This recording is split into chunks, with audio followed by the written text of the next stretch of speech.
Now that we've learned what the problems are in a cloud-connected environment with multiple prime products, let's start looking at a solution which is of course based on the Zero Trust Exchange. As we know, the Zero Trust Exchange connects users, their devices, connects entire offices to the cloud and provides security. For that, we of course require our client connector or any other means while traffic is forwarded. And while talking about traffic, that's actually where we'd like to start, thinking about protecting the traffic. One critical area of protection is what we would call data in motion. Data in motion describing that data moves from A to B. A to B means, for example, I upload a file from my laptop to a website in the internet. I move the file. The file is in motion. But it's not just about the file. It's also about where can I upload this data? What SaaS application can I access? What is the risk from coming from cloud usage? Our platform provides shadow IT capabilities, which give you insights into SaaS applications leveraged by your employees and the risk associated to them, while the risk is something that we determine as part of our 45,000 SaaS application catalog. In addition, I can apply tenant restrictions, make sure that the data is only ending up in tenants that you own as company, or I can disable activities or functionality of web pages such as upload on personal OneDrive so that I can happily consume, but I cannot participate. And of course, DLP is a very important area to find sensitive data that's being transacted, and not just on web traffic, but also on email traffic, as everybody of us is guilty producing emails on a daily basis to communicate, to exchange files, to make sure that we stay in touch from a business point of view. Another thing that's very important while talking about the cloud-connected world is obviously the use of SaaS applications. We do have our primary SaaS applications, Microsoft, for example, Google, ServiceNow, Salesforce. But what we can do in those applications, in particular collaboration applications, I store my data in there, which is obviously intended, that's why they have been produced. So the data rests in there, we call it, data at rest scanning. And this data at rest scanning happens over the respective API of that SaaS application. So we're not looking at traffic, we look inside the SaaS application itself. I can now go ahead and share sensitive data with parties outside of my own company. I can give them access. I expose data to parties outside of my corporate environment. And that is a risk, in particular if the data is sensitive, financial data, healthcare data, maybe it's patents, maybe it's confidential acquisition information, or data in general that I would consider a trade secret. We can detect that, we can mitigate that by making it private again, by quarantining files, and give you the necessary insights. Another situation is when I bring in another SaaS application, and that is called a digital supply chain, because this SaaS application provides additional services to my primary application, such as, for example, creating wonderful diagrams out of an Excel spreadsheet that's stored on my storage application. It accesses the data directly, creates the diagram, and saves it back. This is the third-party integration, or as I mentioned, supply chain. I give permissions to these applications to access my data. Sounds cool, but there is risk. What if the permissions are too broad? And what about the configuration of my primary SaaS application? Is that safe and sound, or does it not check out? And the same is true for the permissions that I have for my third-party applications. Are they okay, or are they again something that is too excessive and causes a risk, because rather than just accessing one file, this application now can access my inbox and send emails on my behalf. While we're in the cloud, let's think about another important part. We talked about SaaS, but let's also talk about a very large part, which is the public cloud. Public cloud is where ideally, our data centers ended up in. This is where the data went that I had stored in file servers, that I had stored in databases. This is where my virtual machines run today. That's where my workloads are running. So I have data in databases. I have data in file shares, in file storage. I run virtual machines within this environment. And obviously, we want to know what sensitive data is part of those virtual machines, is in those file stores. What data has this virtual machine access to? Is there any vulnerability known for this virtual machine, such as running an outdated version of Python or similar? Or is this data here in this database exposed to the public internet? This is our DSPM solution, which provides you the ability to detect data in public cloud and see how it is exposed.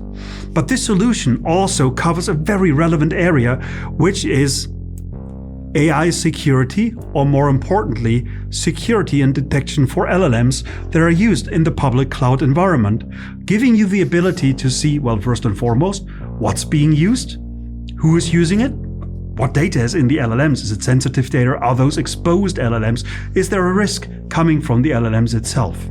This is our public cloud security solution. While we're talking about AI, let me just come back to the data in motion we discussed before. Obviously, also very relevant, we do have the topic of Gen AI use within companies, right? As I mentioned before, Gen AI is a rewarding model. It motivates employees to use AI to get tasks done. We also provide dedicated security solutions to cover the use of Gen AI in the company, detect who is using what, detect the data inside prompts, detect sensitive data transactions. Let's get back to the basics. And the basics is the thing that we have in front of us on a daily basis, our laptop, our PC. For that, we provide our Zscaler endpoint DLP. And endpoint DLP is helping me to save the data or secure the data on those endpoints, right? What about my USB drives that I could use to plug into that PC, right? It's always bidirectional. Data can be copied, data can be transferred. But what if I want to protect sensitive data from being copied? That's what endpoint DLP gives you. Endpoint DLP gives you the ability to control, well, is USB supported first of all? What about copying data? We also have our good old printers. So those devices where you can turn a digital document into an analog document very easily. And the same question applies. Shall sensitive data be printed at home, for example, or only on corporate print servers? Those are things we would do on the endpoint, amongst many other things, obviously, but those are things we enforce directly on those endpoints.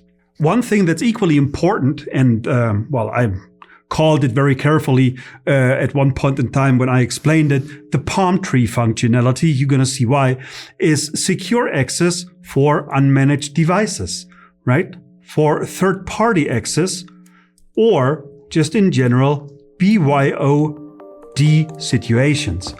And that is important, right? Because and that's why I call it the palm tree functionality. When I'm on vacation, I'm sitting under a palm tree, I get the call that something happened, I get the request to review a document, let's say on our corporate SharePoint, because it's a contract document, it's urgent, and I will connect.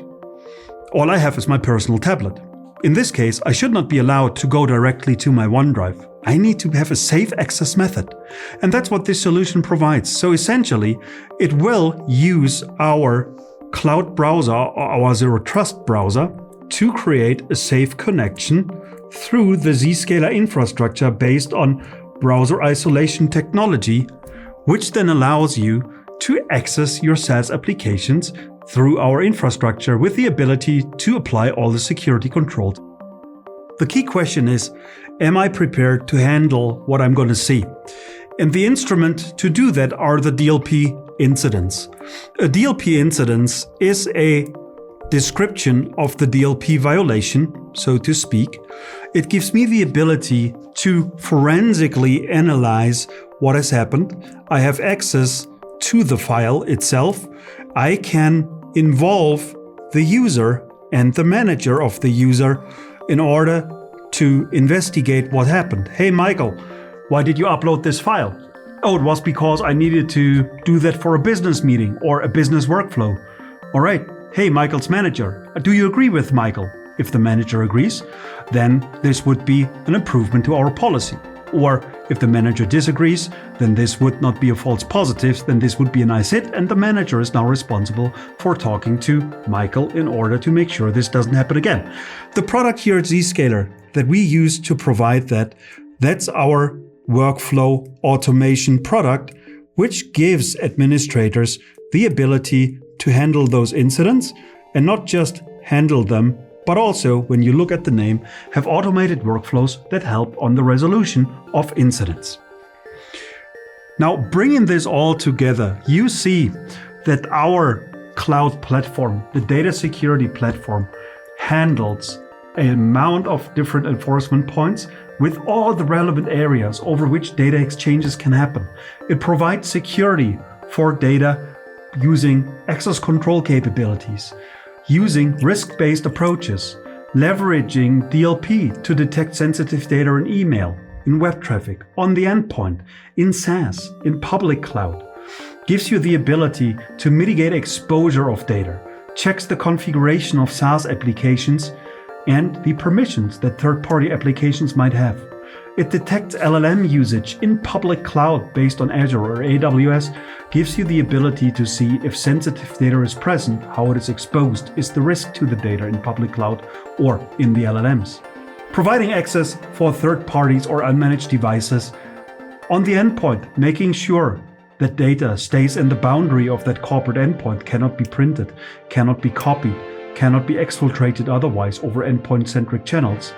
And last but not least, the ability to handle the newly discovered information that DLP will bring to you, so you have the ability to automatically, with workflows, handle the data and manage those incidents from a data security point of view.